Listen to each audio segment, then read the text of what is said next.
Kigali hamuritswe intwaro zikorerwa mu Rwanda. Mu nama mpuzamahanga y'umutekano muri Afurika ISCA yabereye i Kigali hamuritswe ku mugaragaro intwaro zigezweho zikorerwa mu Rwanda n'uruganda rwa Remco Rwanda Engineering and Manufacturing Corporation rumaze igihe rukora ibikoresho bya gisirikare bigenewe ingabo z'u Rwanda RDF. Izi ntwaro zamuritswe harimo imbunda nto n'inini, izikoreshwa na ba mudahusha, izirwana ku butaka n'izikoreshwa mu guhashya iterabwoba. Remco ikorera mu karere ka Gasabo mu cyanya cyahariwe inganda, kikaba kimaze kuba igicumbi cy'ubushobozi bw'u Rwanda mu bijyanye n'inganda z'igisirikare.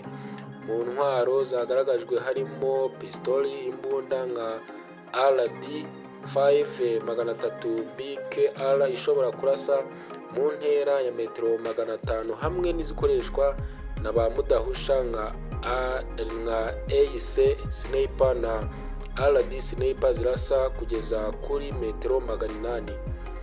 Harimo kandi n'imbunda nini zo mu bwoko bwa machine gun Negev URMG hamwe n'indebakure zifasha kurasa nijoro night vision sight mu ndimi z'amahanga. Nubwo hari ibice bimwe by'izi ntwaro bikigurwa hanze nk'amasasu, ibyinshi bikorerwa imbere mu gihugu. Ibi bigaragaza intambwe u Rwanda rumaze gutera mu kugira no kwihaza mu bikoresho by'umutekano. Minisiteri y'Ingabo yatangaje ko izi ntwaro zemewe gukoreshwa ku rugamba kandi zikoreshwa n'ingabo z'u Rwanda ndetse n'izindi ngabo z'ibihugu by'inshuti. Remco ikorana n'uruganda rwa Israel ruzwi nka IWI Israel Weapon Industry, rukaba ari rwo rutanga ubumenyi n'ikoranabuhanga rifasha mu ikorwa ry'izi ntwaro.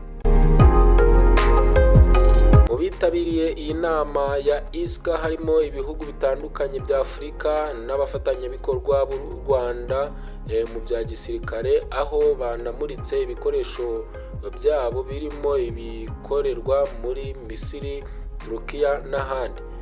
Gusa kuba u Rwanda rwaramaze kugera ku rwego rwo gukora intwaro zarwo bifatwa nk'intambwe ikomeye mu kwigira kw'igihugu no kubaka ubushobozi bw'umutekano burambye.